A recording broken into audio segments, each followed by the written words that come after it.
সরকারের সর্বোচ্চ মহলের সিদ্ধান্তেই ভারতে ইলিশ রপ্তানি করা হচ্ছে বলে জানিয়েছেন অর্থ ও বাণিজ্য উপদেষ্টা ডক্টর সালেহ উদ্দিন আহমেদ। তিনি বলেছেন, যে পরিমাণ ইলিশ রপ্তানি হয়েছে তা চাঁদপুর ঘাটের একদিনের ইলিশও না। রপ্তানির বিপক্ষে যারা কথা বলছে তারা ইমোশনাল। রোববার সচিবালয়ে নিজের কার্যালয়ে সাংবাদিকদের এসব কথা বলেন তিনি। উপদেষ্টা বলেন, ভারতের সঙ্গে আমাদের বন্ধুত্বপূর্ণ সম্পর্ক আছে। ইলিশ রপ্তানিতে বাণিজ্যিক সুবিধা আছে, ফরেন কারেন্সি আসে। রফতানি না করলে চোরাচালান হয়। 5,30,000 মেট্রিক টন ইলিশ হয়। এটা একদিনেরও একটা চাঁদপুর ঘাটের একদিনেরও হয়। একটা দেশ যাতে একটা ইমোশনাল ইনভলভমেন্ট আছে, আমাদের ফ্রেন্ডলি কান্ট্রি আমরা বলি, আমরা প্রতিবেশী দেশ, এই 3,000 টন, তার মধ্যে 3,000 টনে যাবে না, কারণ যারা বাইরে বিক্রি করবে, রপ্তানি করবে, তারাও দেখবে এখানে যদি 1200 টাকা ইলিশ ওখানে যদি $5 দেবে না, এটা তো জানা কথাই। আপনি দেখেন না, অ্যাপেক্সে যদি 6,000 টাকা বিক্রি করে, ওরা বাইরে এক্সপোর্ট করে না, কারণ $5 $10 কেন এক্সপোর্ট?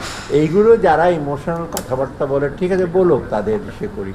এবং এটা 0.5%ও না, 1%-এর নিচে। তা আমরা কেন একটা ইসেকে ইমোশনাল একটা ইমোশনাল? আমাদের বাণিজ্যিক দিক তো সুবিধা আছে, এক্সপোর্টে ফরেন পাবো তো আমরা কিছু।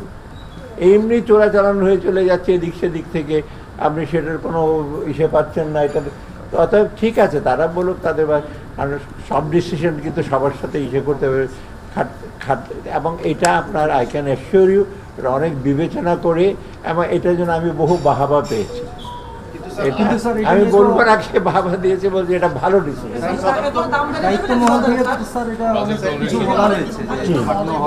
ও দায়িত্ব মহল একজন বলেছে, আরেকটা আরো বড় দায়িত্ব মহল বলেছে পাঠানো যেতে পারে।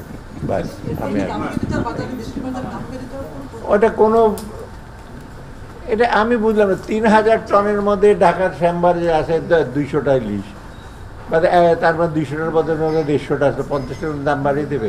দাম তো এমনি বাড়ায় ব্যবসায়ীরা, এটার জন্য দাম বাড়িয়ে দেবে। যাই হোক, এটা আমি মনে করি এটা ডিসিশন হয়েছে, এটা গ্রেটার ইন্টারেস্টে। হ্যাঁ, কিছু লোকের অসুবিধা হতে পারে, বাট আমি মনে করি না এটা একটা বিরাট একটা কিছু ক্ষতিকারক। আমার মনে হয় আরও লং রানে আপনার জন্য একটা পজিটিভ ইস্যু হয়েছে। আমরা প্রতিবেশী হিসেবে থাকতে চাই, কোঅপারেশন চাই, ওরা আমাদের কাছে। কেন ওদের পেঁয়াজ আসছে না সস্তা দরে?